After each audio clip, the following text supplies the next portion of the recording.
Hello legends and super legends. Welcome to Veloharmony. It's late Friday night and I was inspired to do this video based on what has been happening on the channel with the growth of the channel. Like everything in life, as things take off, you attract different kinds of an audience. So we have a lot of high quality people here that have signed up, that leave comments in the communities. But then we get visitors that don't even subscribe but want to make comments as if to say they're experts, and it's unsubstantiated, nothing backs it up.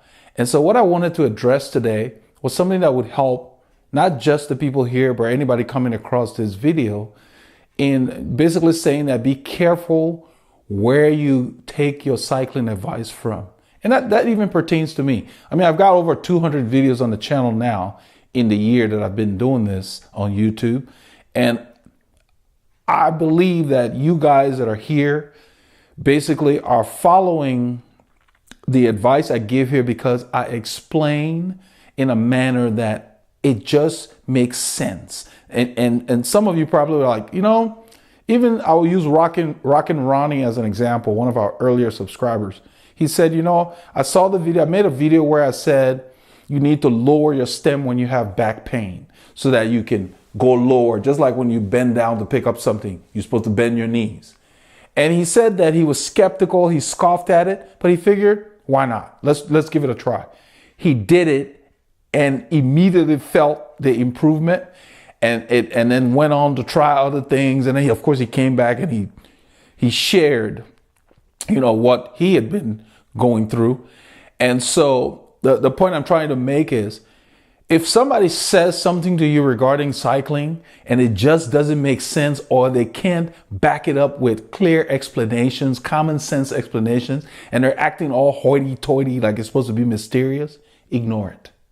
Because anybody that understands a subject matter should be able to explain it to any lay person in a manner that it can be understood. Otherwise, they don't have a full grasp of what they're talking about. And I'll give some examples of what I'm alluding to. One of the videos, one of the group rides, somebody saw the video and then put a comment in it. Didn't subscribe, put a comment in there saying that Paul's bike that he was riding, the brake hoods looked too low. You know, and so with nothing, you know, and said, well, the brake hoods look too low, and shouldn't that be a no-no? That was the comment, basically. I'm paraphrasing. I just went ahead and deleted it because the first thing is, if you are going by looks, you're going about it all wrong. Your bike fit should feel right for you. Nobody cares what it looks like, because it can look a certain way and be uncomfortable. And I'll give an example. I just got a new guy, and Ranjit. He's in Dubai. And he signed up for coaching, and I'm trying to get to know him and trying to understand, because the first question I ask everybody is, have you had a professional fit? Doesn't mean that a professional fit means that you're comfortable. But what I quickly found out, whether he's had a professional fit or not, he said no, he hasn't had a professional fit. He's been doing his own tweaks from internet videos and so forth. And that's how he found the channel. Makes sense to me. But then as I'm getting to know him, because at first, when I meet somebody that said they want me to coach them, I got to get to know. If you're local, it's easy. We'll go on a ride. I can size you up. But this guy's remote. So I'm trying to get to know him. You know, what kind of riding are you doing? What are your goals and all that? And if somebody said they're a coach and they don't ask that, run for the hills. Because people come to the channel, they post, you know, like Bowleg Biker said, you know, can you give me some efficient climbing tips? Well, I can't do that because I don't know. His explanation was he was riding with the guys in the flat, and then they got to the hill and he got dropped. Well, there's so much that I don't know, whether you just need a tweak in your anaerobic threshold or whether you need, you know, over and under threshold work. There's so much in there I don't know that I can't give you an advice on the internet without knowing who you are. And so what I pointed him to was to the website to sign up for either personal training or coaching so I can get to know him. And that way I can give you exactly what you need so you use your time wisely. So anyway, getting back to the guy in Dubai. So he replied saying that, oh, it's great. He sees what I'm trying to do by getting to know him, because he has goals where he wants to do a long ride in 6 months. And then I'm finding out 45 minutes on the bike, his sit bones is uncomfortable. That's a problem, because I don't care what kind of plan I put together for you. If in 45 minutes you're uncomfortable and you're in pain, discomfort, that says that you're not going to be able to do the 5 or 6 hour ride in 6 months. It comes back again. It all begins with fit. That's the reason it begins with fit. So I'm going to go from him and move on to the other people that have been posting comments. Some guys saw the video that I made, a group ride with Paul and I last week, where it was a beautiful day. We're riding, and I'm talking about I'm on top of the gear. I was riding the Colnago, just the most recent group ride, and posted a comment. He didn't subscribe. I always check to see if people have taken the time to subscribe. If you're going to write a paragraph acting like you're an expert and you have not subscribed, and then you're coming from a standpoint of where your comments make it clear that you don't know what you're talking about, I don't bother. There is no reason for an exchange, because you really don't know what you're talking about. And so what he's saying is that from looking at the video, my Q factor is off, and he hopes that I'm not in pain. And I could not tell you how hard I was laughing. Yeah, I'm in pain. Let's assume I don't know anything about bike fit. I'm in so much pain that my average ride on the weekend is over 3.5 hours. Yeah, exactly. You don't need to be an expert to figure out that. He didn't do his homework. Maybe he watched a few scenes from the video. He doesn't even understand what this channel is about. It was clear to me. So the point I'm making is that you're going to get a lot of people. You might go to a Grand Fondo or whatever, and someone might see your saddle and say, that saddle's kind of looks a little low. There's not enough sticking up. Don't pay attention to that. The key is, how does it feel to you? Nobody cares how it looks. Every human body is different. Every frame is different. Some rider, like for me, if I went and got a frame that was not my ideal, I ride anywhere from a 55 to a 57 centimeter frame, center to center. If somebody gave me a 53 or something, it would have to be a custom, because the top tube would have to be long enough, because I have real long arms, 35 inch here. So I have real long arms. That's why I use a 57 or even a 58 frame. Like my Colnago is a 57.5. So I have a 58 top tube, and then I can use a 12 stem on the Colnago, because I've got to get to 72 as far as a reach from my saddle. But the point I'm making is this: focus on how your bike feels, not how it looks. Do not copy what you see on the screen. Don't pay attention to that. Are the hoods where your hands wanted to be, to where your fingers are not going numb because they're in the wrong position? Are the hoods situated right? We were on a ride where, I'm not going to name the rider, another rider got on Paul's bike and says, your hoods are too far out. And Paul just said, that's where I like it. There is no such thing. Every human being is different. You don't know what's going on with that person's body. So how can you tell? I've got, like Jose Santiago said, he just sent me an email. In fact, he posted on here. I'm going to deal with him by email, where he said that he pronates to the outside of his shoe. What can you use? And then I mentioned he can use wedges. So I'm going to follow up with him offline to make sure that he had, so he can be careful with that, because wedges, you got to do it right. You got to be careful. It's really a lot of trial and error.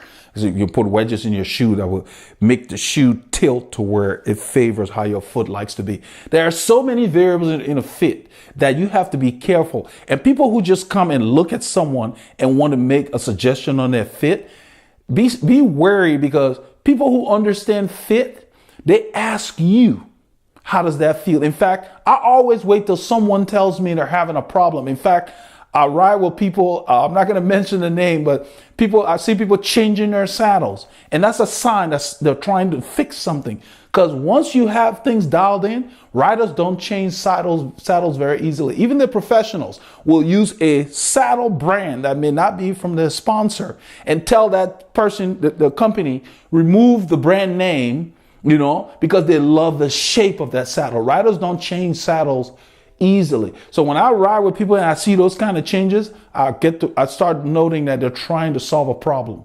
Like if I see a rider and the tape on the up top of the handlebars is tattered, I know they're trying to do something. Most riders, believe it or not, have the saddles too high.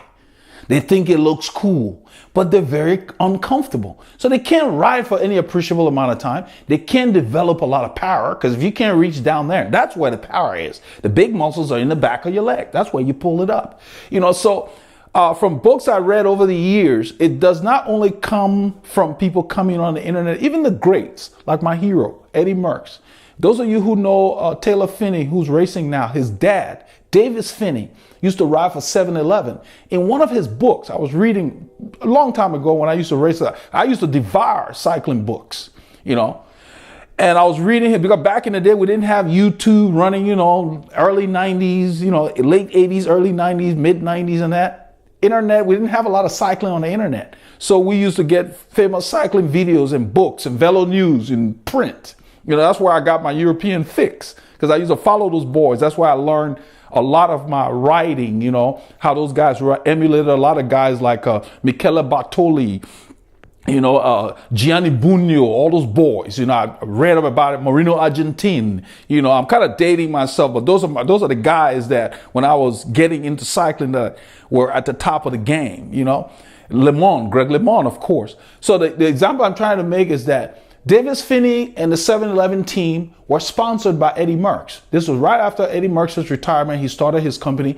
Those of you who remember, he provided the bikes and other stuff for 7-Eleven. So they went to some kind of training camp, and he was there because he was the sponsor. And Davis Phinney said that Merckx saw him riding and said, "Your saddle's a little high. You need to tweak it." So Davis Phinney said that he had spent a lot of time on his saddle fit back in the US already. So he wasn't comfortable fixing it, but out of respect, he took the tool, he got up when nobody was looking, he acted like he was doing something with the saddle. He didn't really do anything. He got back on the bike, they started riding, and Merckx looked at him and said, okay, that's better. So what I'm trying to say is that doesn't mean that Merckx didn't know what he was talking about, but what it means is it's hard to gauge something by just looking at it. So imagine that happened with the great Eddie Merckx, who's one of the riders who might as well be Mr. Millimeter, just like they call Lance Mr. Millimeter. Not every great rider is into that, but Merckx was really into position because he injured his hip before they had the right therapy to work on hips. And so because of that, he rode in pain for the latter part of his career. So he was always adjusting his saddle because of that. So he was real finicky about position. That's why he's into the bike business now, because he's really into that. So yeah, he knew what he was talking about, but even the great can be off. That's why I don't do things by visual stuff. I do it by what that rider is telling me. What is he feeling? A good bike fit is what you feel. It's not what you see. Okay, so you Ranjit, you need a fit. Now, I don't know what your budget is or whatever, but I'm going to work. Ranjit's one of my coaching clients. So I'm going to put a plan together for him. But my concern is he's not going to be able to ride long enough in comfort to get the fitness he needs. So he and I will get together and we're going to have to find a way to get him dialed in. I believe that his saddle's a little high. It needs to come down. Whenever you bring the saddle down, you'll want to go back. When you bring it down, it brings it forward. So you got to bring it down and move fore aft. It's just a free advice out there. So a lot of people are coming to the channel. They've been posting these comments, critiquing this and critiquing that. And if I were somebody who was not secure, can you imagine following every advice from every comment from every errant person that comes on the channel? My fit would be a mess. So be careful. Be careful who you listen to. And so what I've been doing, I've been deleting those comments. If you're not going to even subscribe and you're going to come in and act like you're an expert, you better give us your background. I mean, like I said, there is no fit school. Anybody can say they're a bike fit specialist. My experience comes from the fact that before I even started doing YouTube, there's a lot of people I've already helped. And one of them rides with me. We're best friends now because that's how we met. And so that's one of my references right there. But on this channel, those of you who have seen most of the videos, you watch the videos and you can tell that I'm not putting on a show. I explain why. And you guys, so I call it the common sense channel. It just makes sense. So why not try it? So don't get caught up in looks. Make sure your bike frame is sized correctly for you. You don't want a bike that's too small. It affects your handling. You don't need a lot of seat posts sticking up. Look at the bike on that photo that right there with Merckx.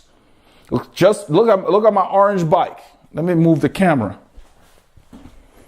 You see how my seat post is sticking up? Yeah, that doesn't mean that that will be the same for everybody, but that's the gauge, okay? There's a reason. If you look at Merck Sepo, it's very close to what I just showed you on my bike. That means your frame is within the range. Everybody can ride a frame within a few centimeters of each other. You could go down within reason. But when you go too far down, most likely you probably need either a custom frame or you end up sticking a very long stem on there, even if that's practical. And that affects the handling in the front and under here, because you steer the bike from here. If you don't have enough bike under you, there's nothing to steer. So what I want to summarize by saying is that focus on how your bike feels. Don't fall for, I'm going to feel better when I get fitter. That's what Ranjit said in one of the emails. And I want to put that out here. Ranjit, I hope you don't mind. I want to use his experience to help all of us.